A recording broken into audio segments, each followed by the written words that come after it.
Right now, I'd like to make an elaboration on a point regarding gun control.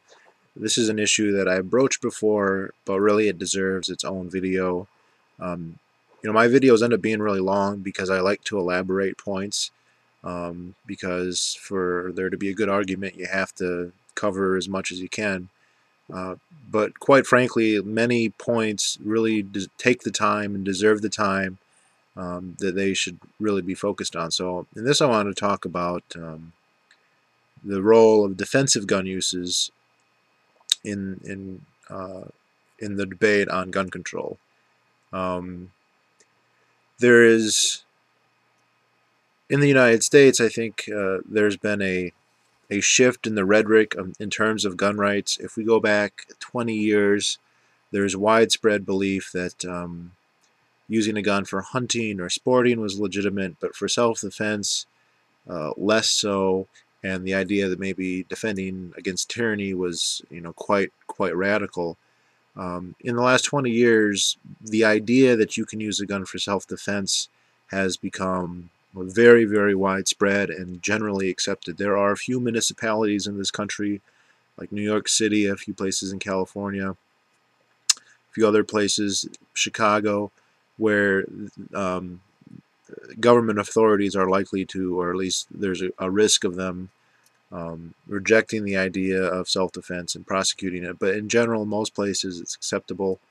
Um, but this is a difference in the United States. Even among other countries where guns are relatively common per capita, say Canada, New Zealand, Norway, Finland, even Switzerland, the idea that you can use guns for self-defense is pretty unusual and not very well accepted.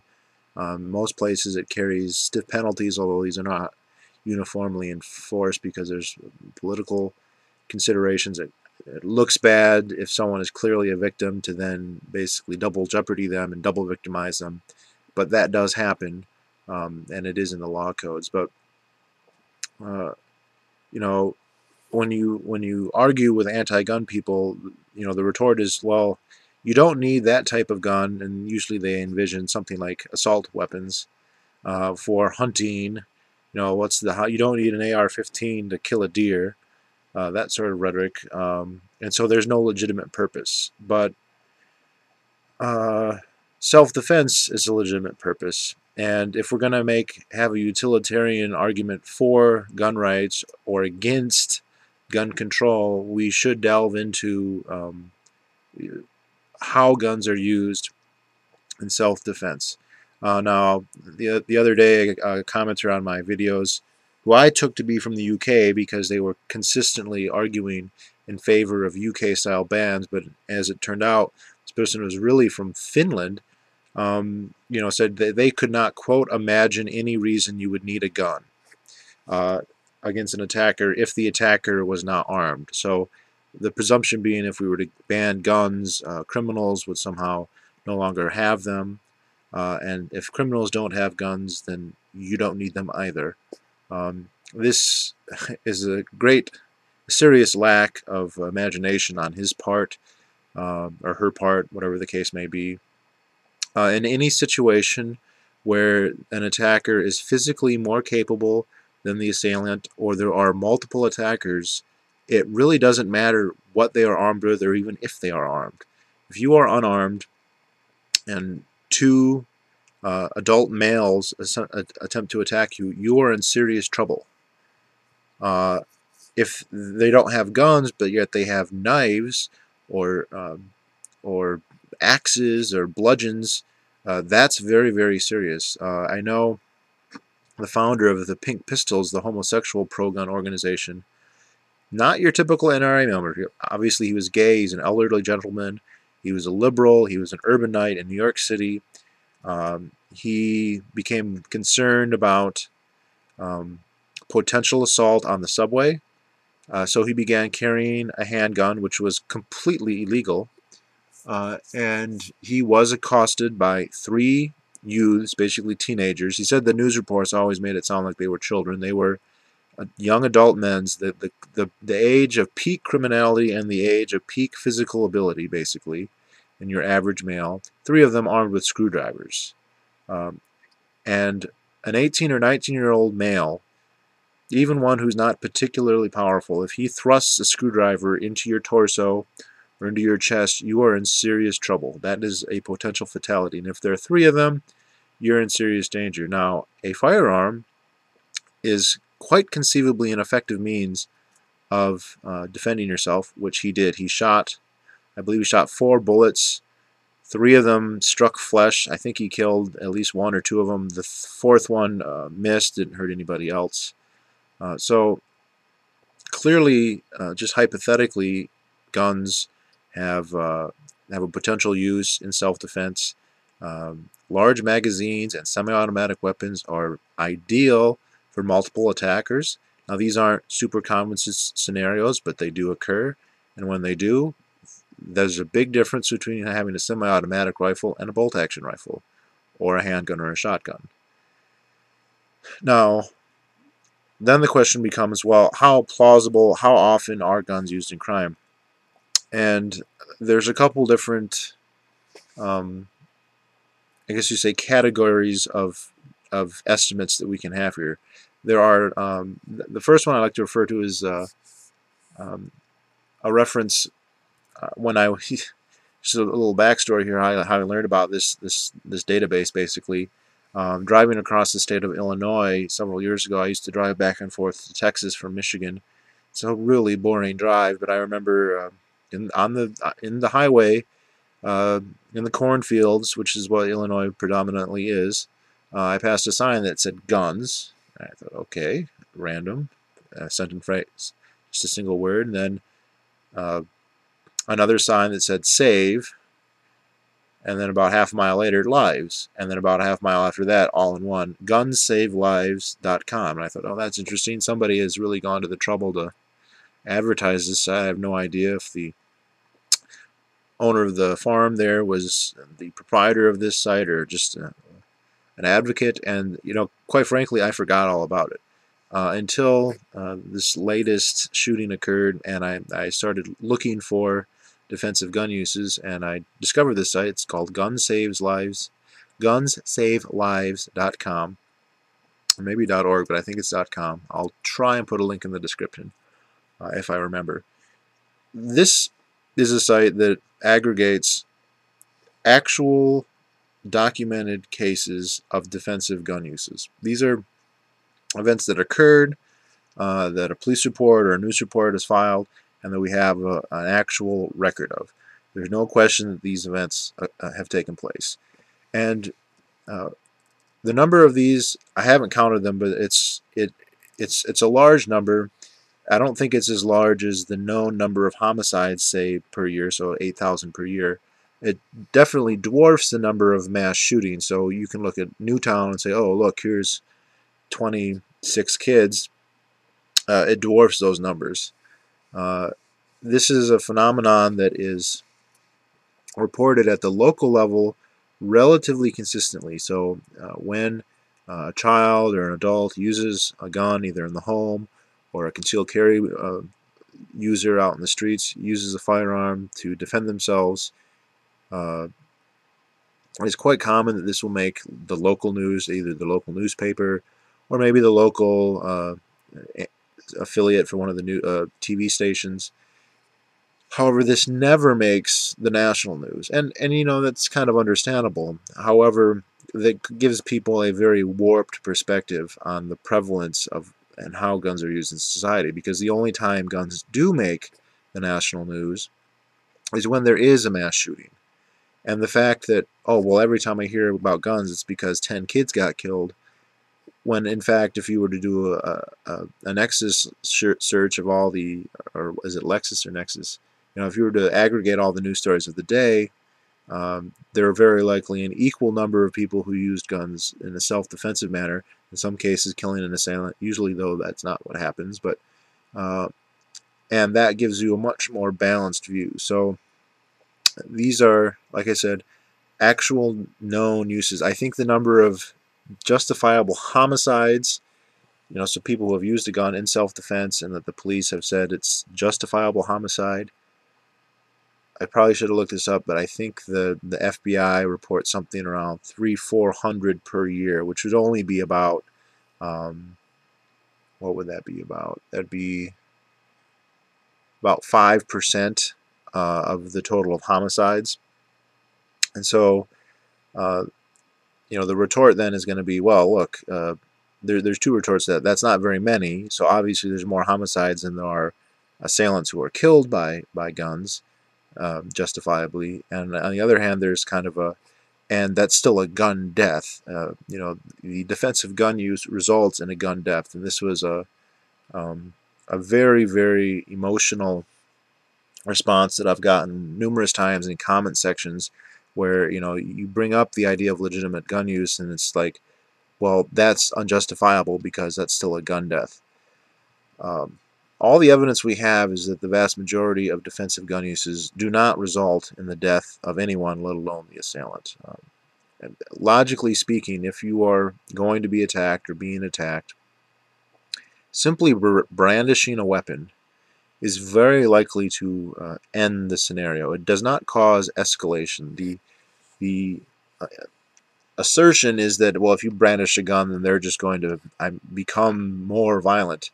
And I suppose if it's the right scenario, maybe that will happen. If they're maybe cornered, like say if you were at the end of an alley and someone was trying to escape the police and they had nowhere else to go, and it was either fight you with your gun and fight 100 police and squad cars, they might choose to fight you, but I think that's a highly unlikely scenario. I've heard stories of people who were high on drugs like meth or cocaine or something, and in a state where it was completely irrelevant to them to what danger they might be put in which case brandishing a weapon may not necessarily be effective. But most criminals are going to be deterred to the point that they will simply end the engagement. They will run away, put simply. And best estimates are that's what happens 95 to 99% of the time. I'll get to these estimates later because there's a lot of interesting things to be said about these estimates. But in other cases where the gun is actually fired, most of the time the bullet will never strike flesh. It'll either miss or it'll be a warning shot. Now this is technically illegal, as is brandishing. I don't know about every state. In Michigan, in my state, it's technically illegal to brandish your weapon. But it's also, if you brandish it and a criminal runs away, the only way you're going to get called on it, the criminal's certainly not going to call and say, hey, I was going to mug this guy and he brandished his handgun and I ran away.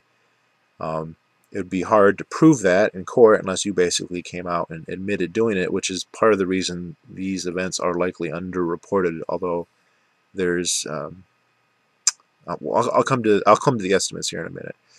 In the cases where a round actually does strike flesh, most of the time it will be to wound, not to kill. And then there is always the chance of hurting third parties, not non-assailants. However, defensive private citizens using guns in self-defense harm non-citizen or third-party non-combatants less often than do police officers, simply because they generally have a better picture of what's going on. With police officers are rushing on site, that is when they do ever show up, which unfortunately is very often not soon enough. But anyway, when they do get onto a location, they may not necessarily know all the details. They also, and I don't think you can show this statistically, but they have less disincentive about making a mistake because there are, quite frankly, less consequences if a cop kills anybody at all, so they are, if anything, more willy-nilly, or at the very least haphazard in their discharge of firearms than a normal person would be, even under a stressful life or death situation. So the idea that a defensive gun use results in a homicide is erroneous, and the idea that by counting known justifiable homicides we can come to a reasonable conclusion on the number of defensive gun uses is also erroneous, because only a small fraction, and it's debatable how much of a fraction, but most estimates would put it at a very small fraction of defensive gun uses end with the death of an assailant. Now let's get into the estimated numbers of defensive gun uses. The most famous criminologist in this respect is, without question, and I say famous or depending who you're asking, might be infamous, is Gary Kleck. He's a criminologist at the University of Florida. By his assertion, and I have no reason to assume that he's lying on this, he was not a partisan in the gun control debate. He was a criminologist who decided this was an area worthy of study, and his, the data that he collected has influences perception of the issue, basically to conclude that defensive gun uses um, are an important factor in criminology in the United States, and that citizens owning and using guns in self-defense is a good idea. Now, this has made him the enemy of the gun control movement. The same is certainly the case with the likes of John Lott, who is probably the only more famous, well-known academic who has supported gun rights. There's lots of lawyers and other lobbyists or whatnot, but these two are probably the most prominent pro-gun rights academics. Brady campaign will slur these guys, but not usually with any kind of justification. Kleck's studies are peer-reviewed, and basically he comes up with estimates in the hundreds of thousands to the low millions. I've heard as high as 3 million and as low as 800,000 to 900,000. So even the low end would be far more than the number of homicides. Now, there is a lot of factors because these surveys are based on surveys. They call a data set of the population, and they basically ask them, do you own a gun? They ask them a series of questions. It depends on what survey is done. Eventually coming to, have you ever used a gun in self-defense? And based on these surveys and then extrapolating those numbers, that's where they're getting these estimates. Now, I'll be the first to tell you that I don't think that that's a definitive way. That's a way to get some kind of an impression or an idea. And there's a lot of countervailing. For instance, there's a lot of people who, for legal reasons or just because of personal privacy, will never ever admit to using a gun for self-defense, because either it is a crime or because they're worried that it might be considered a crime. Even if they didn't harm anybody, I mean, there's some people who you might have killed an assailant. Who's to say some of the people who are not found dead were murdered because they were in the commission of a crime? Their victim, in some cases quite wisely decided that they would be better off simply not reporting it, and so it goes down as a homicide when it very well could have been a justifiable homicide. I'm not asserting that happens all the time. I'm just saying hypothetically it's possible. It probably does happen sometimes. But many people are cognizant enough of the potential legal ramifications that they will not, even in a survey, that's not the government's business, that they use guns.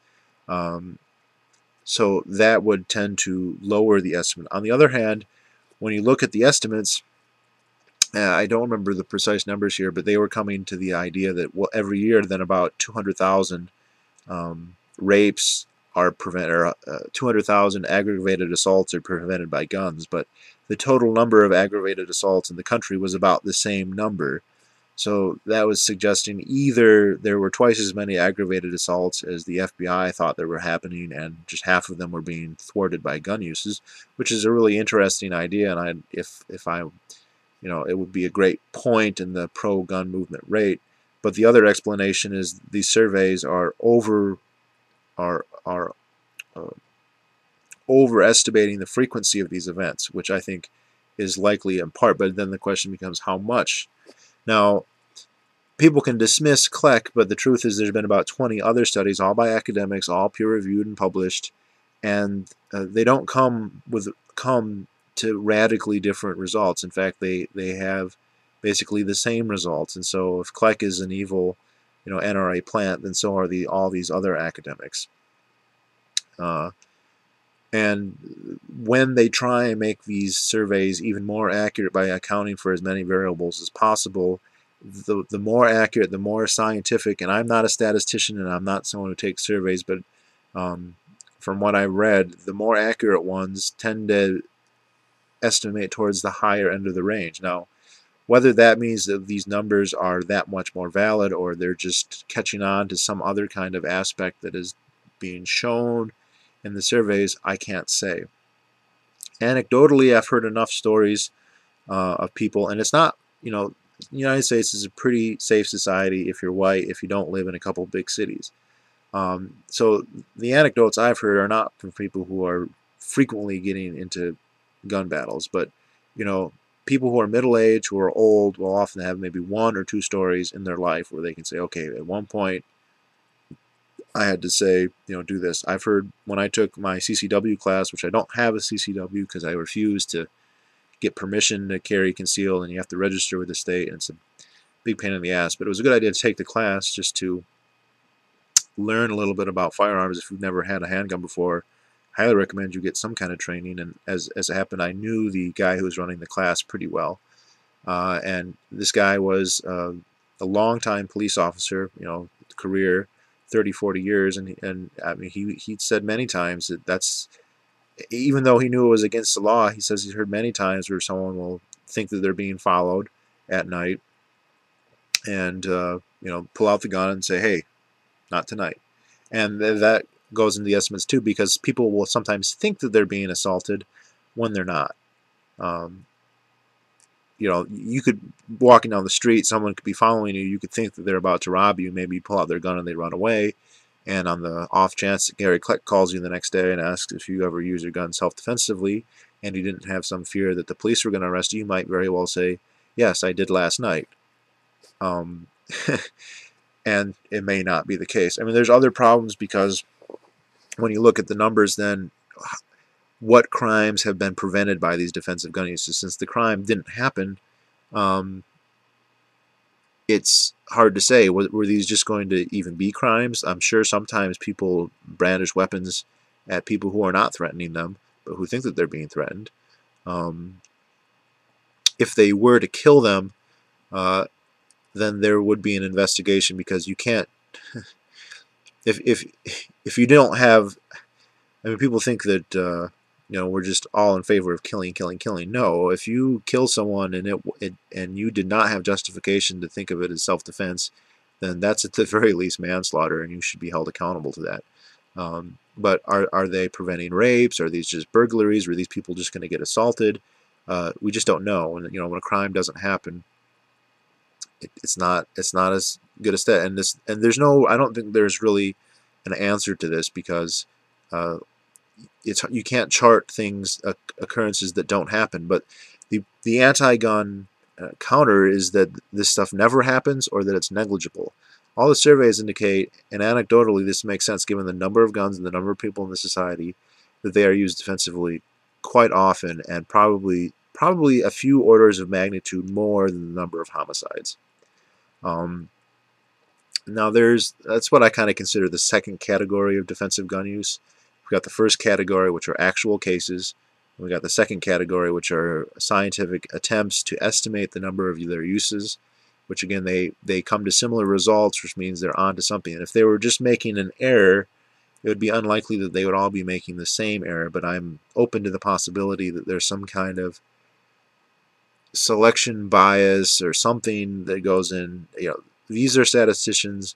They're satisfied that what they're doing is the best that science can do. I'm not willing to contradict them, other than to say there apparently are some shortcomings in it. Now, the third type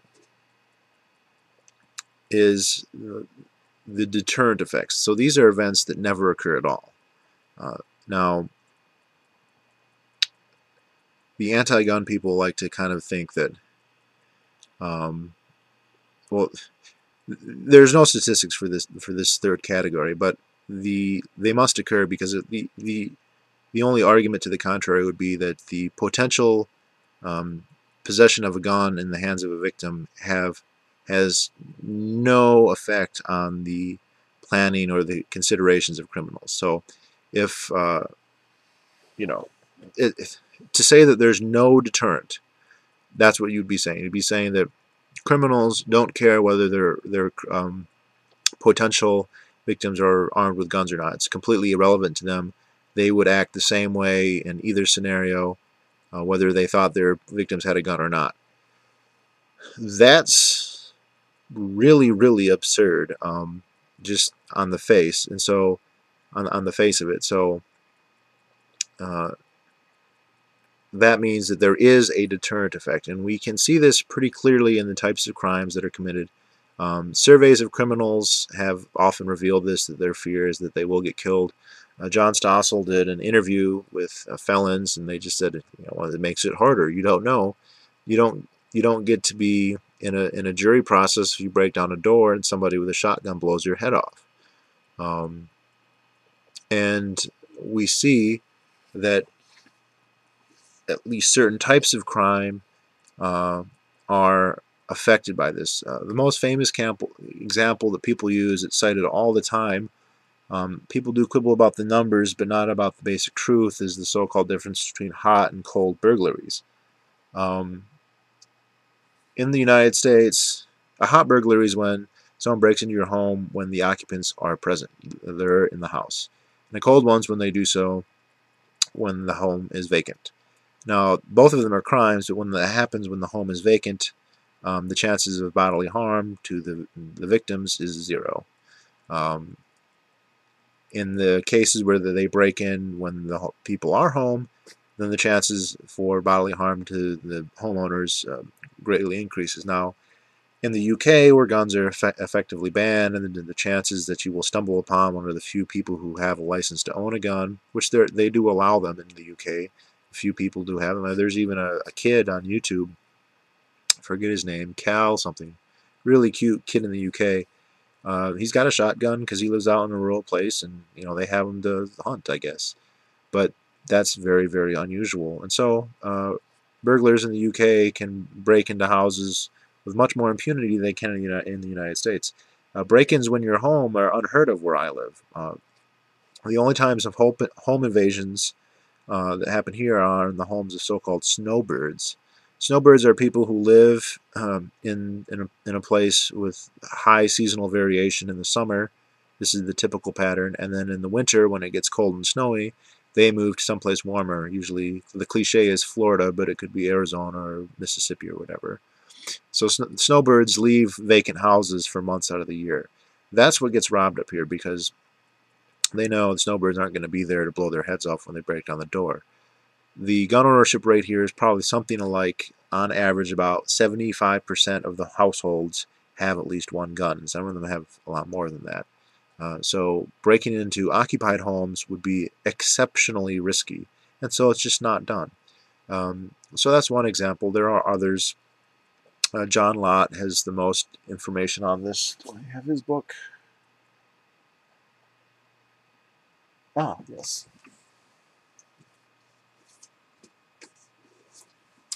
Before I show his book, a couple of people have emailed me and asked me, I'm just getting into guns, what should I do? And I always refer people to this, Boston's Gun Bible by Boston Tea Party. If you read the reviews on this on Amazon, and by the way, this book sold out the day after Obama was elected in 2008.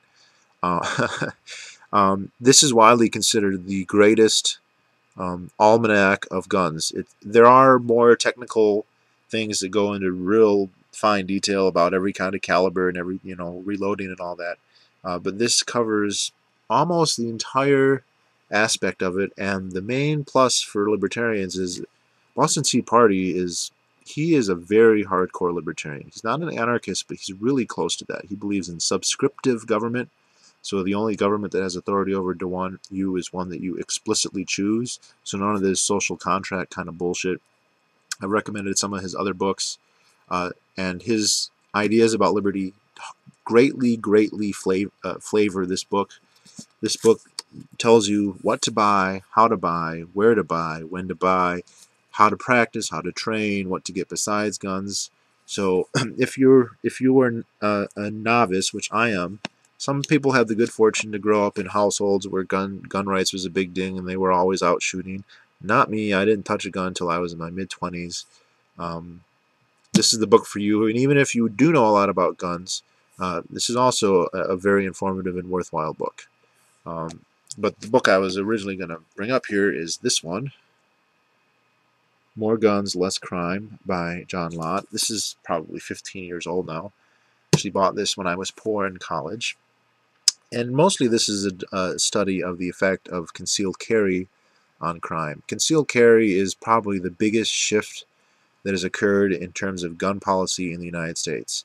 The federal government has been basically unable to do anything. The last major gun control was passed 20 years ago, and it mostly expired in 2004. Not all of it. There's still the NICS background checks and all that. But um, at the state levels, there's been a revolution, because if you go back 20, 30 years, uh, most states heavily restricted people from carrying guns on their person outside their home. I mean, there were exceptions made if you wanted to go hunting, if you wanted to travel. Obviously, there were provisions made to put them in your car and take them out hunting, but the idea that you could holster a sidearm and carry it around with you, most states did not allow that. There are a couple exceptions. Vermont, for instance, which is usually considered a really liberal state, has never had any laws in this regard, and so anyone in Vermont could strap on a holster and walk around either open or concealed. And most states have developed a kind of a what's the word?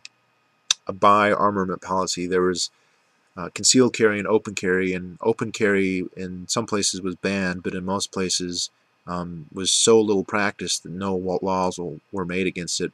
Concealed carry was considered, if you go back to the 19th century, to be an indication of criminal intent, and so concealed carry was banned and or very restricted. So most states in 1980, to carry a concealed weapon, you had to get either you probably had to get a license, like maybe if you were a security guard or you transported large amounts of cash, or a bodyguard. And some states didn't even allow that.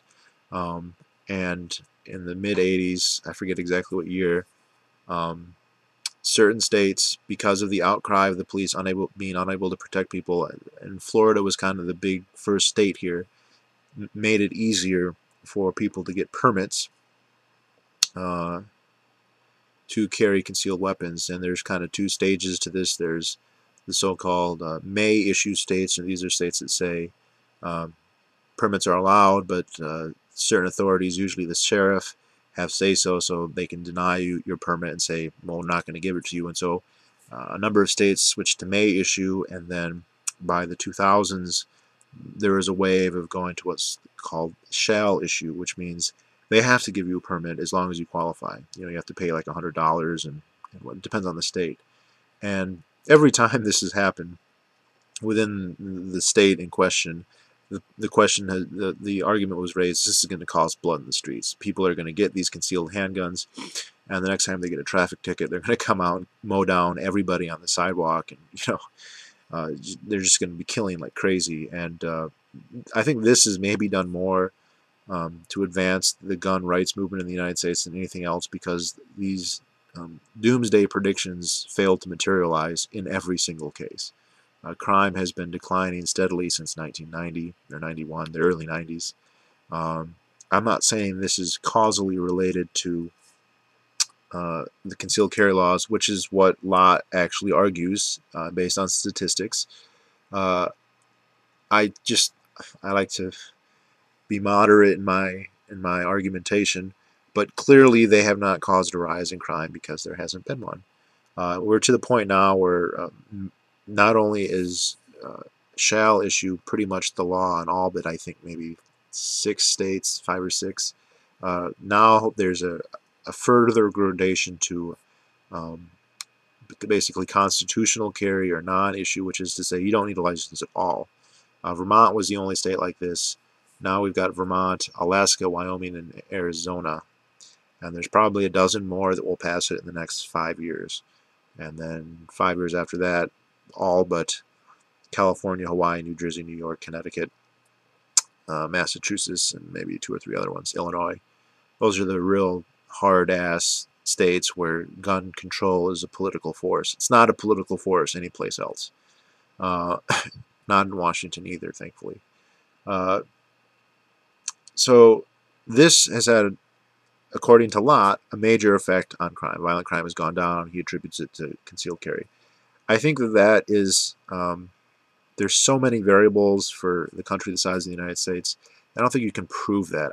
I do think it suggests it's unlikely that guns cause crime. If I was to go to the UK and say we should allow people in the UK to have handguns and carry them in holsters hidden on their body to work, they would say that we would all be dead in a fortnight. But in the United States, it's now quite common.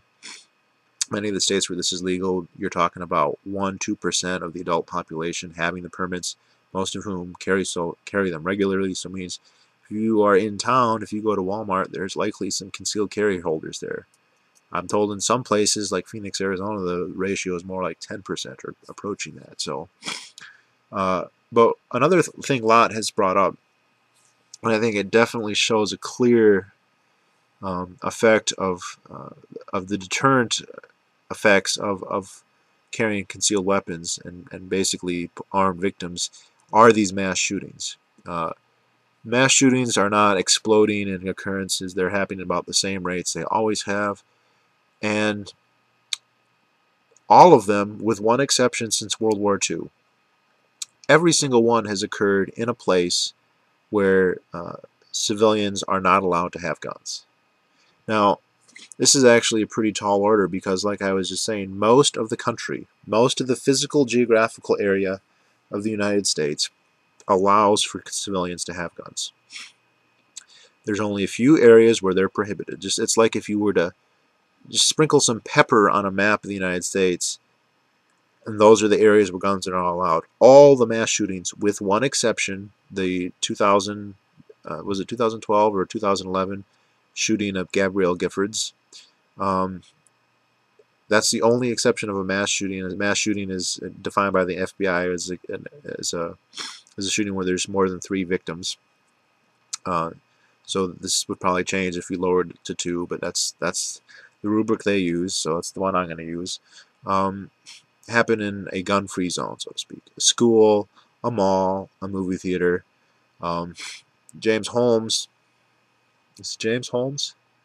Is he the one who was in Colorado? There were 6 or 7 theaters closer to where he lived than the one he chose. Some of them were larger. Some of them, there's no apparent reason why he would choose that one other than that was the only one that clearly indicated that guns were not allowed. With the case of Gabrielle Giffords, by the way, that is clearly an assassination attempt. That guy was a bit mad at her for some reason because she's a politician and she blew off all of his self-important advances to her for whatever reason. I don't know what caused people to do like that, if it's drugs or some combination of drugs and personality defects or MK Ultra training or what. I have no idea, but he was going after her, and as it happened, other people got in the way, and it didn't matter where she was, he was going to go there. All the other ones happened in gun-free zones. All of them. And statistically, that cannot be an accident. And it makes sense. If these people are intent on killing as many as possible, and based on their actions, I think that's a fairly safe assumption to make, then it makes perfect sense for them to attempt to do this in a place where people can't shoot back. It doesn't make it, if you were thinking, I'm crazy, which they probably don't think I'm crazy, but I want to kill as many people as possible, you don't go to a gun show. The place where I buy most of my guns, they got 5 people behind the counter. All of them are wearing a piece. Anyone who tried to go in there and shoot the place up would be dead by the time they were able to shoot 1 or 2 of the other people. I mean, that would be the maximum you could do in a situation like that. And it's obvious. So what do? Is you go someplace where they don't have guns. And so that's a clear indication that the presence of guns and potential victims is a deterrent to criminals. And if these mass shooters didn't have places to go, then what would they do? They'd have to settle for a situation where they didn't know whether people were armed or not. And that doesn't mean that they'd be stopped every time, but they might be. The only thing that's going to stop these people is another person with a gun. And since the police are never there in time, and even when they do show up, they often end up not interceding for reasons that are understandable but hypocritical given their rhetoric of how they're out there to protect us, then denying regular people the ability to defend themselves is absurd. And I've made a video criticizing Sam Harris, and I stand by my criticism of him in regards to foreign policy, but he wrote an excellent piece about gun control. Now, he is afraid for his life because he's gotten death threats for his atheism, which is absurd. He shouldn't get death threats because of his atheism. And, he says the arguments that liberals make against personal defense in situations is just ludicrous. He was reading some of the guidelines that universities put out for what to do if there's a mass shooting, because most universities, there's only a few universities in the country where this isn't the case, don't allow guns. And so they say things like, hide under your desk, fight back with your book binders and your pencils, and like that. That's not very reassuring. And the retort is, well, if someone else with a gun, that's not going to make the situation any better. They could just shoot bystanders. And he goes, you honestly tell me that if you were in a classroom and there was a gunman going from room to room, butchering everybody in each room, and you're cowering under your desk, gripping a number 2 pencil that is dull, and that's the only thing that's going to protect you, you're going to think, man, I am so glad no one else in this room has a gun. That is just such an absurd idea that would occur, let alone yourself, that you don't have a gun. And he goes, yeah, something bad could happen, but I got news for you. If there's a mass shooter butchering people by the dozens, shit has already hit the fan. We are past the point of things not being dirty. And the idea that we should allow the event to continue for risk of being unsanitary in the execution is completely absurd. And he was going so far as to say, it makes the NRA look like the most reasonable people in the world. And I don't think the NRA are reasonable for a different reason than most other people do. Putting armed guards and all this. A more police state's not the answer, but the liberal, you should just cower and be a victim, which I find so anti-human and pathetic and unworthy of anything other than the most vicious contempt that I can offer. And I don't know what I mean, because to me that's anti-life and that's pro-death. That's a cult of victimization. Maybe that's the result of this whole societal push to make everyone be a victim, and then the result is that when you actually have a chance to actually be a victim, like to the point of dying, that you should embrace that. That's maybe a little too sociological, and I don't really know if that's what's really happening, but one gets that sense, and that's not the path I want to go down. There's no evidence that allowing people to carry weapons is some horrible risk. It doesn't cause people to be homicidal. Someone posted in one of my videos that sociologists had proven that availability of guns causes people to become homicidal. This is somebody from the Netherlands who posted this. I mean, I have 10 guns. I haven't hurt anybody, and I don't think my chances of becoming homicidal went up each time I bought a new one. Anyway, I asked her for any scientific studies that showed that, and she just never responded. So I don't know if she just forgot or what. I mean, people seem to be very willy-nilly in their claims. Both sides, pro-gun people say all kinds of stuff that's not justifiable, but that doesn't mean that the pro-gun control people, have this ironclad scientific argument behind them, because they don't. Every fallacy you can think of is going to be, when they say, oh, compare the U.S. and the U.K. That's another video at another time. But so clearly, guns are used in self-defense. Exactly how often is unclear. The ethics and morality of using them are, I don't know, pretty obvious. If we're going to have, I mean, I always verge on the edge of moral nihilism, but if we're going to have ethics and morality, it's hard to have a coherent one that would condemn self-defense, but at the same time approve of state violence. I mean, the only thing that would make consistent sense would be absolute pacifism. But most of these gun control people are all in favor of the government, having all the guns and stopping crime. So, their ethic has some kind of rank hypocrisy, whereas the state doing so is okay and regular people doing so is not okay. And of course, it also ignores the possibility, the historical precedents, that there's the chance, just the chance, that the police might be the criminals. As Ice-T said, well, that's to defend from tyranny. That's to protect you from the police. This is, we might want to say that the occurrence of this democide is lower than normal crime. There's thousands of murders every year. There's not thousands of genocides committed by the government every year, although it's committing some overseas.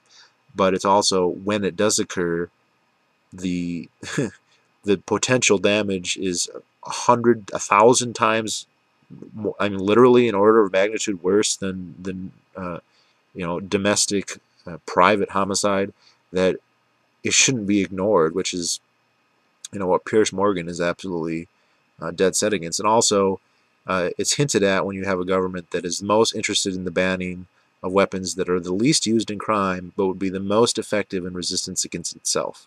Assault weapons and 50 cals. You know, that's very suspicious to anyone who has an appreciation of the potential harm of a out of control Leviathan. So, since we don't want an out of control Leviathan, and we don't want to be fucking victims to someone who was made a criminal by the welfare state, there is every reason to support and to practice the defensive use of guns. And I don't know, I guess that's it.